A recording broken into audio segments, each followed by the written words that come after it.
By the time the world of movies and the world of education get into the streets of Black America, some strange things happen. Because what history and the movies have told the black man is that he's nobody unless he joins the white world. That is not true. Do not believe that. That is dead wrong. They don't discriminate against me because I'm a Christian. They're discriminating against me because I'm black. I grudge them on, you know. I true him a fight for black liberation. And him a one true warrior. Them I want to try to stop him. But them can't stop the man. Them can't stop Rahiem Shabazz. That's why anytime me want to listen to revolutionary liberation vibes, me tune into Necessary Blackness Podcast. Me not into them little yaga podcast them. I be your Necessary Blackness me rock with. Anytime me want your true warrior talking. Lord. Peace and power, black family. We are here for another episode of Necessary Blackness Podcast. And I am being consistent, as I said, and as I should be for 2020. Every week we have been dropping a podcast. We got a lot of special guests coming up in the coming weeks, so y'all make sure y'all stay tuned for that, and I'll be announcing who our special guests will be on my Facebook, my Instagram, and my Twitter. So make sure y'all follow me at Rahiem Shabazz on all social media platforms. Now, before we get into the topic of discussion for this particular podcast, I just want to go through some trending news, what's going on in black society. So, for starters, I see that Michael Bloomberg is trending. And I see that some of our people feel that the Democratic Party is pushing Michael Bloomberg, and they want him to become the front runner. I don't understand how this is happening. But then I do understand how it happens, because this is politics. But we cannot forget when Michael Bloomberg went into office, he was worth $10 billion. And when he left office, Michael Bloomberg was worth $50 billion. We also can't forget that he wrote the laws in New York City in order for him to run for a third term as mayor of New York City. Now he has his eyes on the presidency of the United States. He sees how rich it's making Donald Trump and his billionaire friends. And guess what? Michael Bloomberg, he wants in. Those that live in New York, y'all can attest to this. Many was up in arms about him being able to serve a third term as mayor of New York City. But this is nothing new. This happened in Chicago. If many people remember, Mayor Daley, they was a father and son. Combined, they served over 20 years in office, where they implemented policies, laws, ordinance, and other means to oppress and subjugate black folks. Michael Bloomberg, he did it in New York as the mayor of New York, and now he wants to do it nationally and globally as the president of the United States. And it's mind-boggling how a lot of folks are black folks, because this is Necessary Blackness Podcast. So I'm talking to black folks, are caping to get this man in office. Now, it's being recently reported that the Alabama Democratic Convention has endorsed Michael Bloomberg for president. The name of this group is called the ADC, and it's Alabama's Democratic Party, which is the largest black caucus. This endorsement comes after Bloomberg gave the keynote speech at the conference 60th annual convention this past Saturday.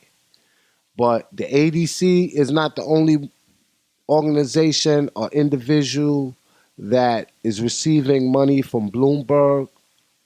Recently, we learned that Bloomberg donated $500,000 to the to Stacey Abrams' campaign when she was running for governor in 2018. And he most recently gave her organization, Fair Fight, $5 million.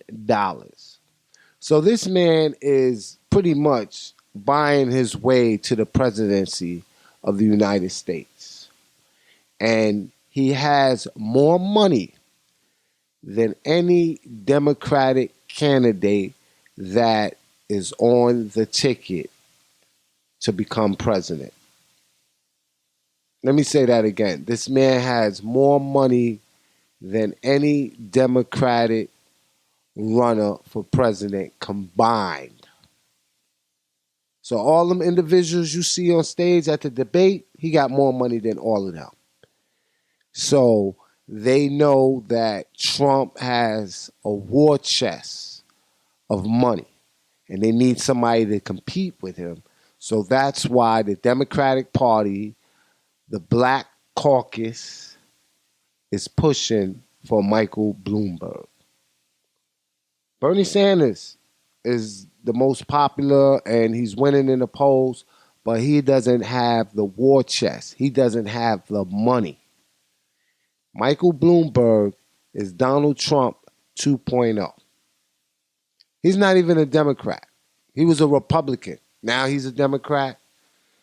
This is what politics is. I'm going to play y'all an excerpt. But before I play the speech, what I want to do is I want to talk about Michael Bloomberg. If you remember, he is the same individual when he was mayor of New York City that held up the settlement for the Central Park Five. And he fought tooth and nail to prevent it from ever being settled and for them receiving that money. How many of y'all remember that? Now, this audio that I'm about to play, it's old and it's not the best audio. So I'm going to read a little excerpt of the audio and then I'll just play it because we want to have receipts. I don't want to say nothing on here and you'd be like, well, I never heard him say that. You know how black folks get. I never heard him say that. Where can we find that at? I'm going to give you the receipts. I'm going to give you the proof. 95% of your murderers and murderer victims fit one of them. You can take the description, Xerox it, and pass it on to all the cops. They are males, minorities, 16 to 25. That's true in New York. That's true in virtually every city. And cops in minority neighborhoods, yes, that's true. Why we do it? Because that's where all the crime is. And the way to get the guns out of the kid's hand is to throw them against the wall and frisk them. This is him defending his stop and frisk policy. Now I'm going to play the audio. 95% of your murderers and murder victims fit one MO. You can just take the description, Xerox it, and pass it out to all the cops. They are male, minorities, 15 to 25. That's true in New York. It's true in virtually every city. And that's where the real crime is. You've got to get the guns out of the hands of the people that get killed. So you want to spend the money, put a lot of cops in the street, put those cops where the crime is, which means in minority neighborhoods. So it's one of the unintended consequences is people say, oh my God, you are arresting kids for marijuana. They're all minorities.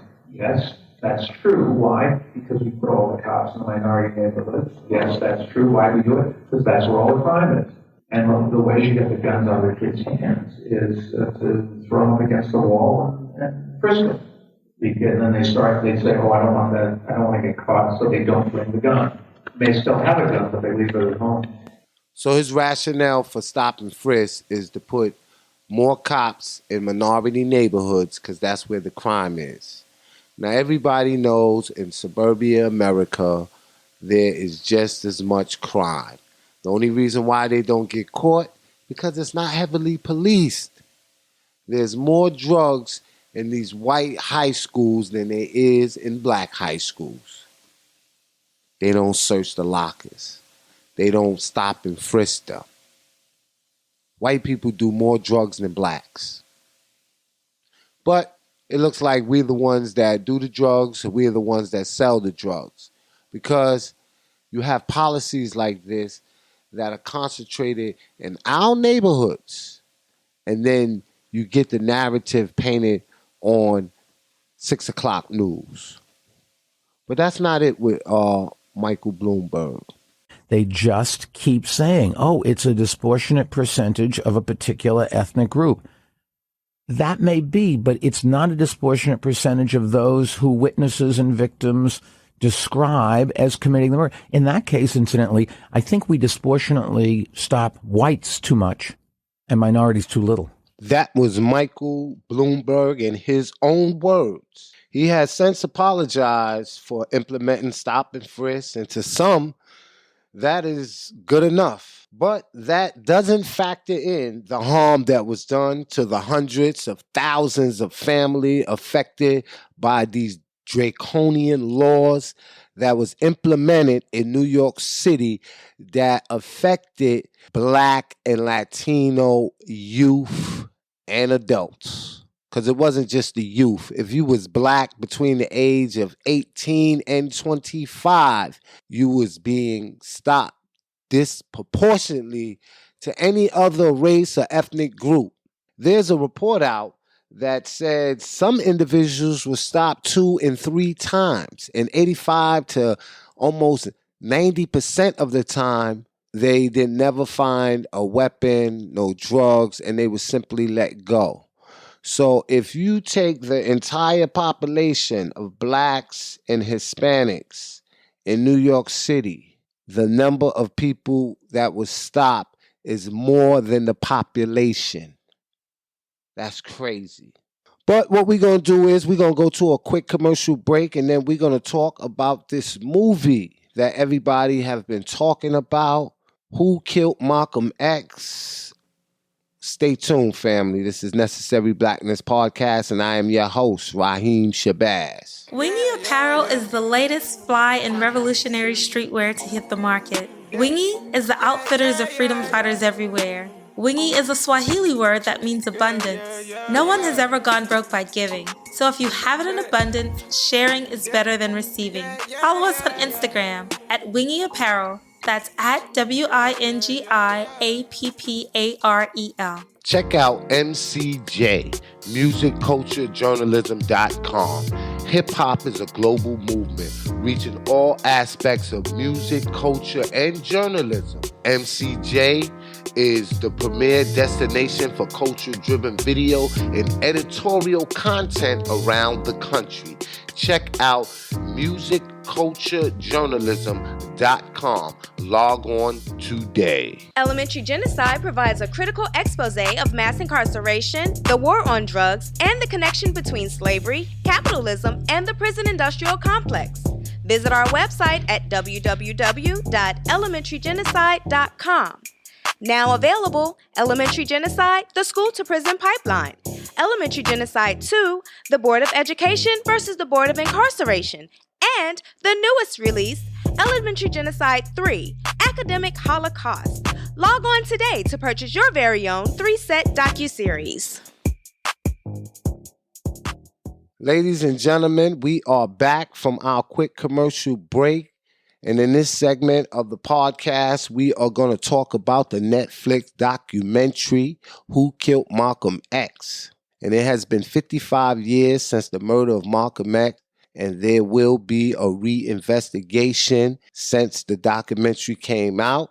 A lot of people are talking, and there's a lot of finger pointing, and names are being named. Even the person that they are alleging that killed Malcolm X. I'm also being told that the same individuals who was instrumental in the exoneration of the Central Park Five will be leading the charge in this reinvestigation of the murder of Malcolm X. And that's a good thing because there was 2 individuals that was forcefully accused of participating in this murder that wasn't even at the Auburn Ballroom during that fateful day. Initially, when I thought about doing this podcast, I wanted to do a full-blown podcast on the entire documentary Who Killed Malcolm X. However, there are still a lot of people that didn't see the documentary in its entirety because it is a 6-part series. Some people seen the first 3 episodes and they're waiting to see the rest of it. So I don't want to give up no spoilers. So I'm not going to go too deep in this podcast. I'm going to talk about some of the things that was not included in there, that should have been included in there, and I'm going to raise a critical question. I do know from being a filmmaker myself that due to time constraint, you can't include everything in the documentary, but I just feel that there were certain scenes and elements of this man's life that was crucial to the depth of who he was and what his mission was that was left on the editing room floor. I believe that certain things was intentionally left out. And we have to ask the crucial question, why was that? For instance, Malcolm X is reviewed as an individual that defected from the teachings of the Nation of Islam, which in return got the brothers and sisters in the Nation of Islam mad. And he said certain things about Elijah Muhammad's personal life that put his life in jeopardy. That did happen. That was true. However, they never revealed that during his 90-day suspension from the Nation of Islam, that he was writing several letters to the messenger that was being intercepted by his sons, that he was sending recordings. And I'm actually going to play one where he admitted his wrong in revealing certain things and making that public statement that chicken come home to roost. That was never discussed. The audio, which is relatively available, was not included in there. And you have to question, that was very crucial, why you wouldn't put that in there. That's number one. Number two, there is no citing of the Honorable Minister Louis Farrakhan in this documentary. Why not? He was a very prominent minister. He was a student of Malcolm X. When there was turmoil in the Nation of Islam and Malcolm X was exiled, Minister Louis Farrakhan, and he admitted this himself, said some real inflammatory things about Malcolm X. He said that he is guilty of flaming the fire, but not of pulling the trigger that killed him. Nothing associated with the Honorable Minister Louis Farrakhan is included in this documentary. Makes you wonder why, right? There's another crucial element that was not included in this documentary, and that is the relationship between H.L. Hunt and Elijah Muhammad. If you ever read the book, The Judas Factor, it talks about the relationship between this individual and the Honorable Elijah Muhammad. In fact, I'm going to read you an excerpt where Malcolm X said Elijah Muhammad has been depositing contribution from his followers in a secret bank account in Switzerland, and his wife has been doing the same in accounts she held in Beirut and Cairo.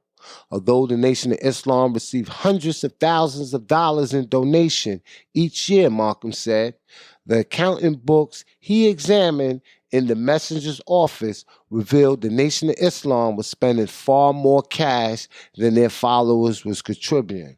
When an individual named Bradley and Jamal inquired how this was possible, with what he replied hit them like a bombshell. This is what Malcolm said, and this is a quote. There's a Texas millionaire who supports not only Elijah Muhammad, but the Minuteman and the John Birch Society, Malcolm X said. His name is H.L. Hunt. I think he is into oil. And then He asked the two individuals, which would be Bradley and Jamal, have you heard of them? Bradley had, but Jamal had not. That's the bombshell. There's audio of Malcolm X discussing this. In the audio, he doesn't mention H.L. Hunt by name, but he said it's a Texas millionaire who's involved in oil. Now, this Texas tycoon, H.L. Hunt, if you do your research on him, he is a racist, political activist for the Republican Party. And as they said, he donated money not only to Elijah Muhammad, but the Minuteman and the John Birch Society. There's also audio of Malcolm X talking about how he sat in a meeting that was here in Georgia with members, high-ranking members of the Ku Klux Klan. He said he attended one meeting and he was displeased, and they know he was, so he was never invited back down to that meeting. Now, if you ask any member of the Nation of Islam if this is true, they will not deny it because the proof is already out there. Many of them will say business is the highest level of warfare, and this was just business. I don't know.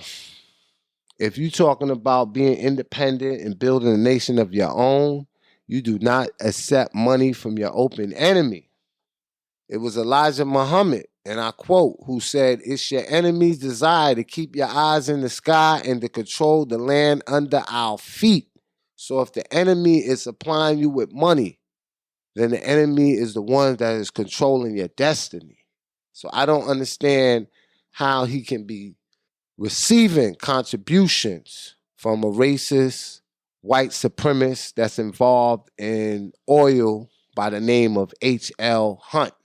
I think there's more going to be revealed of who he was and what his whole connection to Elijah Muhammad was. Now, I do know that his name is frequently mentioned in the JFK assassination, and Malcolm X himself said that he never seen a man that was scared or shooken as he did to Elijah Muhammad when he made that statement. So I don't know if this man had some type of control, and if Elijah Muhammad was looking and thinking like, this man just had the president of the United States, JFK, killed, and Malcolm X gonna make a statement like that when I told him not to. I don't know. But I just think that was something that should be looked at. Because this man wasn't just a millionaire, he was a racist, and he spent $500 million in the 1960s to influence politics. According to lawsuits filed against him, they said that he sold food that was unfit for human consumption, knowing that such sales will end up in black and low-income areas. This individual, H.L. Hunt, did this, and he regarded blacks as a threat to Caucasian control of American politics, and he made clear in numerous radio broadcasts and interviews his disdain for black folks. So why was Elijah Muhammad accepting money from him?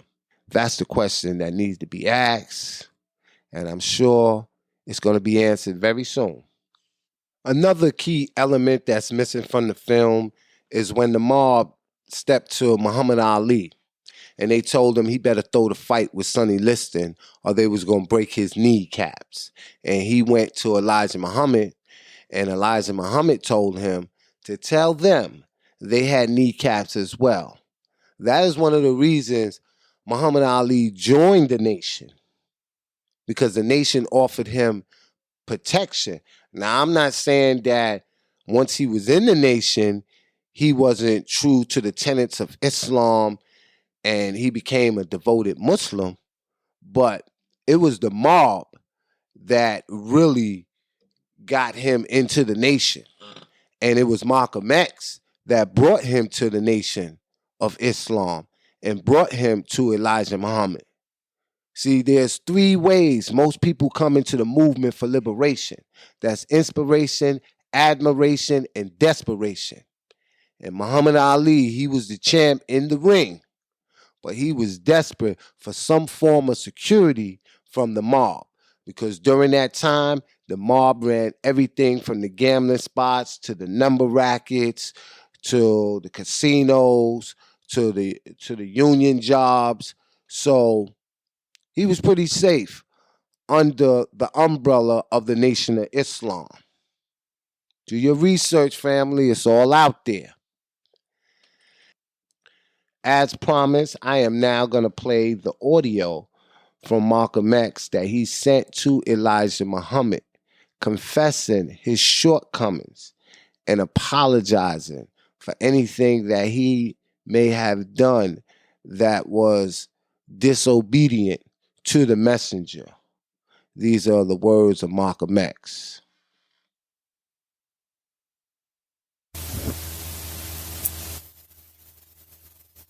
Dear Holy Apostle, Assalamu alaikum. In the name of Allah, the Beneficent, the Merciful, to whom all praise is due, whom we forever thank for giving us the most honorable and humble Elijah Muhammad as our divine leader, teacher, and guide. I want to put what I'm going to say to you on this tape for two purposes. Number one, I want to really apologize to you for having let you down, for the mistakes that I've made, especially during the past year. I want to confess my fault, confess my wrong. I want to confess my weaknesses. I want you to know that thanks to Allah and you, I'm able to see myself better now. I'm able to see my weaknesses better now and my shortcomings better now. I do believe that in seeing them better, it may be possible for me to overcome them and become a better person. At least I am praying to Allah that this is the case. And above all else, I am praying to Allah, put mercy and forgiveness in your heart. And if you weren't merciful nor forgiving toward me, I could well understand it. I've always known that Master W.D. Farad is Allah. I believe that Master W.D. Farad is Allah, and I believe that you are his messenger. I believe that your program is right, and I believe that your teachings are right, and that it was my belief in this that made me as successful as I was. Especially it was my firm belief in this that enabled me to stand up in the face of all opposition on television, on radio, before colleges, and before people out in the street at mass rallies, and support your program and present your program and represent your program. It was my faith in it that enabled me to represent it. Those are the words of Malcolm X. That is the audio recording. And it's good that it was recorded in audio because it could not be lost. It was revealed to the public.